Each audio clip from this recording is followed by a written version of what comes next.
Thanks for waiting, everybody. I'm sorry we're running a little bit late here.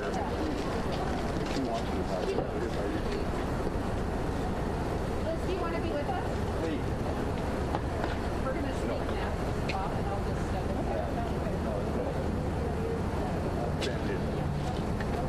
Let's go ahead and get started. I think folks are live. Everyone's ready? Okay, good morning. Good afternoon. Good day. How about that?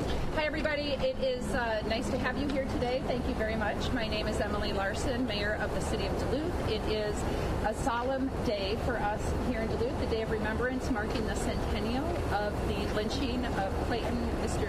Clayton, Jackson, and McGee 100 years ago, falsely accused of raping a woman and lynched as a result of that. It's a day that is suspended reality in many ways because it links so clearly right now, so viscerally, to the experience we've had in Minnesota of the last few weeks with the murder of George Floyd and the subsequent realization and unpacking and the broad daylight that has been shown on unrest and racism and systemic institutions that call us and are demanding change. And we are here in many ways as communities to respond to that change. I am joined today by Governor Tim Walz and by Representative Liz Olson, and we are here for a variety of reasons. I want to thank Governor Walz, first of all, for your tremendous participation with the pardon of Max Mason. On Friday, thank you, Governor, for leading with your values, with your heart, with the vision of Minnesota. I want to thank you for the many ways you have reached out to this community. Countless times in the past months as we have struggled with COVID-19, as we have ourselves demonstrated in protest and demand change in our systems. Governor did take a tour of the Clayton Jackson McGee Memorial today. Our Human Rights Officer, Carl Crawford, provided a tour to him and his family. We appreciate your ability to do that and making time for that. Following that, we had a really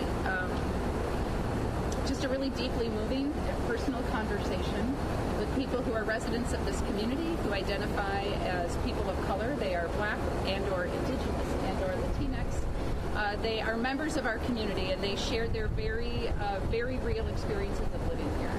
I want to thank the governor for paying attention to those stories, for hearing them, for seeking them. And it was closed to the media. It was not a conversation to be shared publicly, but it is one that will inform deeply decisions that are being made in the future. And I want to thank the governor because I know he heard them with his heart as I did as well. So with that, I want to introduce the governor. We, of course, have many things happening and coexisting at this busy intersection of democracy all the time. The governor's here to speak on a variety of topics that kind of queued up a couple of things that I know that he'll touch on today. And so with that, let's now hear from you, Governor Tim Walz. Thank you. Thank you, Mayor Larson. Thank you for your leadership. Thank you for your friendship over a very long time. We've spent a lot of time up here since I've had the privilege of being governor, and it's always inspiring to me to see a community come together, leading on so many fronts. And Carl, thank you for your leadership. You are well known on many fronts, but today to show the humanity of the Clayton Jackson McGee Memorial and what it means to us today. Representative Olson, thank you. Your voice, not just for this community, but for all Minnesotans in the legislature, is one that I value greatly. And thank you all for coming today. It is a solemn day. It's one that I don't think things happen by chance, where things come together and we're aligned. This community has been working to tell this story and in reconciliation for an awful long time. I had the privilege of traveling with my teenage daughter today, and she mentioned how they, being a graduate of Minnesota High School, we're very proud of that, but she didn't hear this story in her classroom at any time. And this is a story of who we are. And without this story, and as I said Friday, without the connection to Mr. Clayton, Mr. Jackson, Mr. McGee, and Max Mason, it's easy then not to see that there's a direct line that descends down for 100 years to George Floyd laying on the streets in 38th in Chicago. And the inability to face systemic issues of racism, of inequalities, of educational attainment gaps, of home ownership gaps, of health care gaps. Be very Minnesotan about it and just not really want say thank you to this community for not going in that direction and having that healing conversation, creating that space down there that after the murder of George Floyd, that space was probably needed more than anything in this city.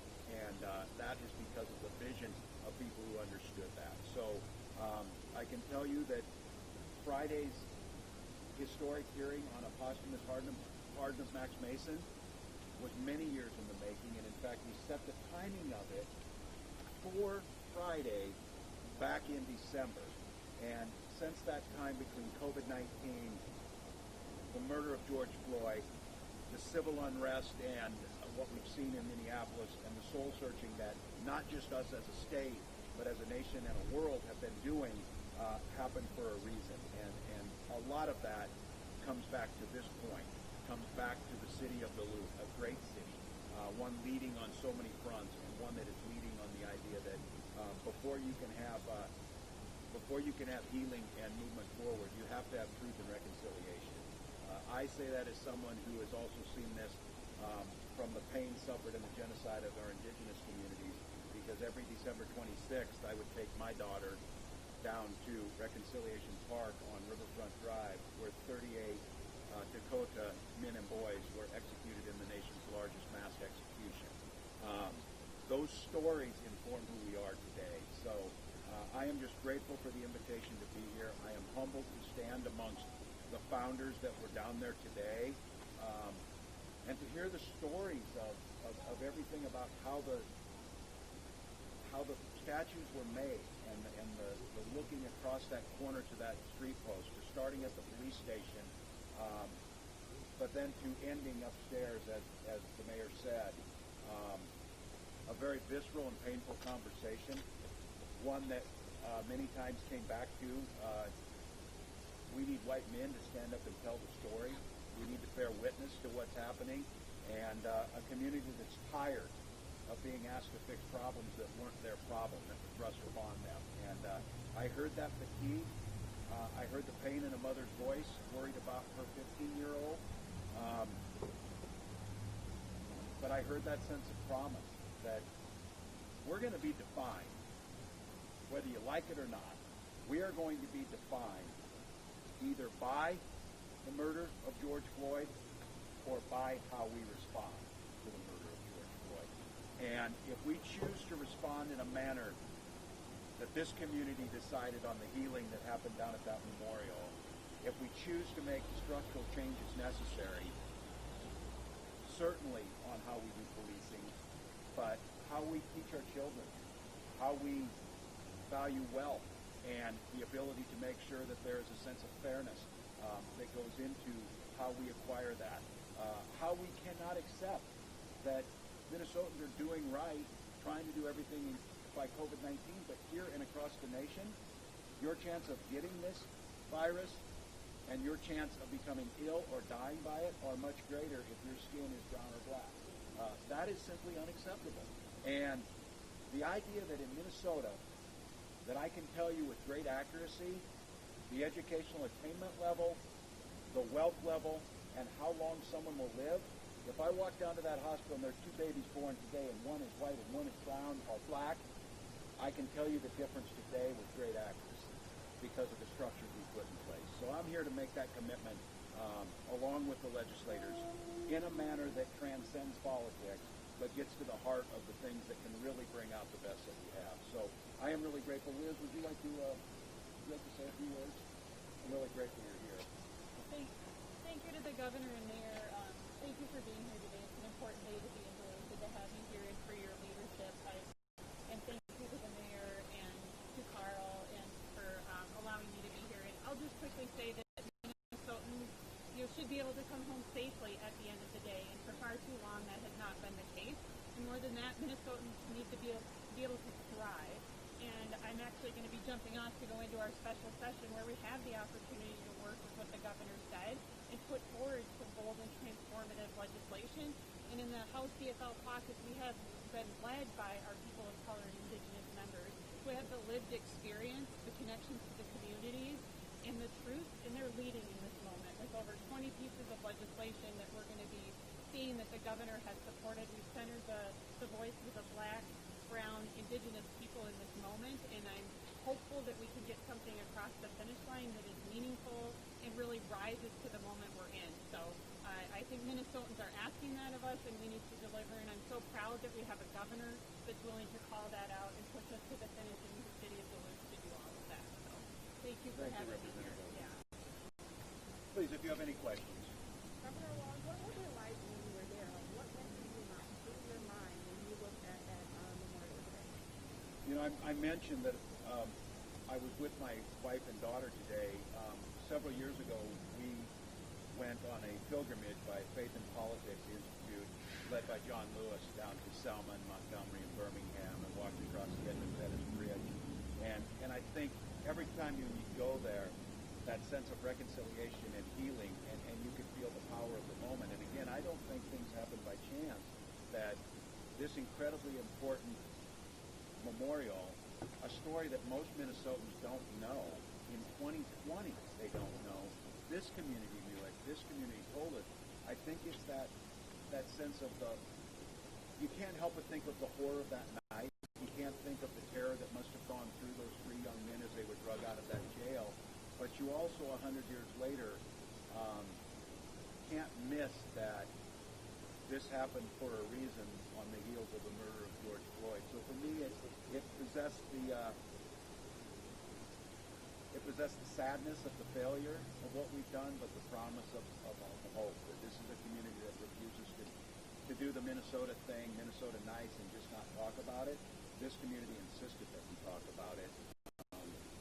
You mentioned the other day, I've become friends, and this is the sad and tragic part of when you have police killings. I've become friends with the mothers who've lost their sons. And one of them is Valerie Castile, and she's the first person who called me when George Floyd died, was murdered. And she said a statement to the Lieutenant Governor and I, and she said, it felt like God gave you Philando to make a change, and you missed it. And it feels like now he gave you George Floyd and missed that. I think the city of Duluth is making sure that those stories are told. It's very powerful. And what words do you have for those people living along their bloodline, like their family members? What words do you have for them on this 100th? I'm sorry. So for those in their bloodline, their family members that may be alive today, what words do you have for them on this 100th anniversary? Well, I know words don't do it. We are deeply sorry for this, the deepest apologies. The same thing we said with Max Mason's family, that the trajectory of their lives, and think about this, the trajectory of those families' lives were forever changed because of that. And I think so many times the only way we can honor that is not with words or not with an I'm sorry, but with the actions to show that what happened. I truly believe that from that street corner down there, there was a direct line from Mr. Clayton, Mr. Jackson, Mr. McGee, and Mr. Mason directly to George Floyd on the streets of Minneapolis. That inability to deal with that led to what happened down there. And if we don't see those connections, then we don't do tribute to their families. So on behalf of the state of Minnesota, we are so deeply sorry, but our commitment now is to fix this in a way that really honors what they, so they don't have to see that legacy be one of systemic racism, but one of promised hope. Governor, what discussions have you had with your Republicans in the Senate about police accountability measures? And can you weigh in on the measures that they've been putting forward, how they compare to what's coming forward in the House? Yeah, and I could maybe let, I know Representative Olson well. I said this upstairs. I was deeply disappointed Friday that we didn't pass some legislation that I think we all agree on. I don't think you'll find one Minnesotan that thinks that chokeholds are okay. Why didn't we make a symbolic, even if it was symbolic, movement on Friday? With that being said, I saw the headline then the next day, both here and in the New York Times, that said that the GOP didn't want this change. Now, I have to be honest with you. Just to go out, I'm angry about that. I'm not happy about it. But to go out there and complain and say, see, they're stopping this, is not good enough. My job has to be to bring them back to the table, to bring everyone back to the table and find some solutions. So I called the other night, and I talked to leadership and said that there's possibilities here. There are possibilities that we agree upon. I think they need to listen closely to the People of Color and Indigenous Caucus. These are not new ideas. These are ideas that have been implemented across the country in many cases for decades on changes to policing, changes to some of the arbitration, changes to some of the things that actually show data that works. And so I told them, again, us as a state, either devolving into political and partisan sniping about this, or us adjourning on Friday and not doing anything, in my opinion, will set the tone of how this state is viewed for generations. I truly believe that. And I said, I don't claim to have all the answers, and I'm certainly not trying to read into their hearts, because I certainly believe that they have the same sense of revulsion and loss of humanity that happened to George Floyd. But to set back and not do anything leads back to that direct line back down to this memorial. So I'm hopeful. We had the conversations. I said I am more than willing to work with them. I used the line, and I'll say it here, I am, and I think you've seen me do this, I am willing to compromise, but not on our values and not on the values of Black, Brown, and Indigenous people. I am not willing to compromise their values and what they're asking for, but I am more than willing to compromise on legislation that might be holding up some of this movement. Okay, being a strong advocate for education, you were mentioning about, your daughter said she's never heard of this in school. Like, what would you like to see happen now? Yeah, the question was about being a teacher and an advocate for this and abject failure. I mentioned down at the memorial, I had the opportunity as a young teacher to be selected to attend the Balfour Fellows of Genocide Studies at the Holocaust Museum. They took one teacher from each state and they took us to the Holocaust Museum, and we spent a week, and then we were a cohort that worked together about teaching about this, because what we found out is if you ask American students about the Holocaust, they could tell you that it happened to Jewish people during the Second World War, and there were about 6 million people killed. But if you would ask them, why do you think it happened? What led to it? It's just monsters in time. It was just an anomaly. That wasn't us. They took us there to change the narrative around how we teach that. I think we have serious and systemic issues of how we teach this. We spend, some of our history books have 2 pages of Anishinaabe and Dakota history. How can that be? On the very land that we're living on, the stories aren't told, and the contributions, and start having this conversation about, and again, they're not just paintings or symbols. They mean something to people, and if we're not telling our history the right way, and you're hearing it at the federal level, I'm encouraged. I am encouraged by Republican legislators talking about changing the names of places. Like I trained at Fort Benning, named after Confederate generals. So my take is, as an educator, we need to think deeply about how we teach these in school. We need to think deeply about having that reconciliation so the story is told. And we need to make sure, and I'm just going to make my plug for this, is students of color do not need teachers who look like me teaching this. They need teachers who look like them teaching it to them. They need to be able to see that. There could be a cultural competency that all of our teachers understand, but until we have some equity in terms of teachers of colors in the classroom, I think we're going to continue to see this gap go on. Any other questions? Governor, I've had lots of people tell me over the last several days that they think about the memorial, what happened 100 years ago, what happened with George Floyd, and they say nothing's changed. Yes. They say history is repeating itself. And there's a lot of cynicism that anything can change. Do you think this is a moment? Do you think something could actually happen to deal with these issues that... And there's a lot of cynicism that anything can change. Do you think this is a moment? Do you think something could actually happen to deal with these issues that... Yeah. Those people don't need me to validate their thoughts, but I agree with them. It appears, again, after the conversation I just had upstairs, it has not changed. It has not changed in terms of people talking about their grandparents worried about the same things that the grandchildren are worrying about. I am hopeful. I've always talked about being an optimist, and one of the reasons I'm most hopeful is because I sometimes think things change only when they absolutely have to change. And I think this is one of those. Again, this is me and my lived experience. I think if this moment passes, the systemic issues of racism will be so much harder to change after this if we don't seize the moment now. And I'm not being naive. I'm not asking them to rush through and pass something within an hour that hasn't been well thought out or thought through. Some of these things are going to take a long time. Changing curriculum in our schools is going to take a while. Changing the health disparities and how we got at a situation where black and brown bodies die sooner than white bodies. That's going to take a little longer, but I don't think if you don't get momentum, you're not going to get there. So I think that cynicism they're feeling may become almost intractable if they don't see something change in the near future. I do worry about that. That's my push. And I would tell all of you, seeing that headline that said, they were not going to let anything pass on police reform, there are those out there that I think, wow, what a political thing. You can just hit on them on that and blame them.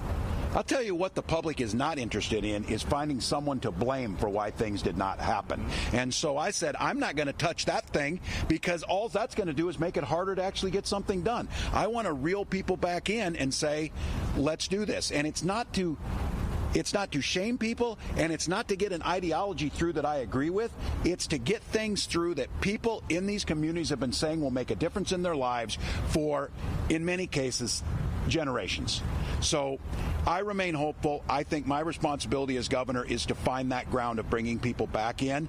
I think the frustrations, the anger, the things that spiraled out of control in some of the rioting, all of those are part of a story, but we can't let it detract from what the narrative here is, that systemic racism is prevalent and has been here.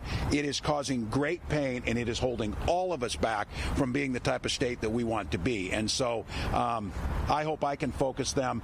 I can tell you that that Mayor Larson has been an ally in this for a very long time. This city today, and I hope the story that you all tell today is a city that understood this as early as anyone. I'm very proud of my community of Mankato with Reconciliation Park on the 38 Dakota. I'm also very proud of this community because these are two of the most horrific things. Mankato was poison to indigenous people for so long, but I think if you talk to them today, there's a sense that that community has changed its heart. I think this community's been doing that for a long time, and we have to continue to do better. So I want to thank you all. Thank you. Thank you, Mayor. Everybody. Thank you, Carl, Governor. thank you. Thank you. Nice to see you. Safe travel. Thank you all. Good job.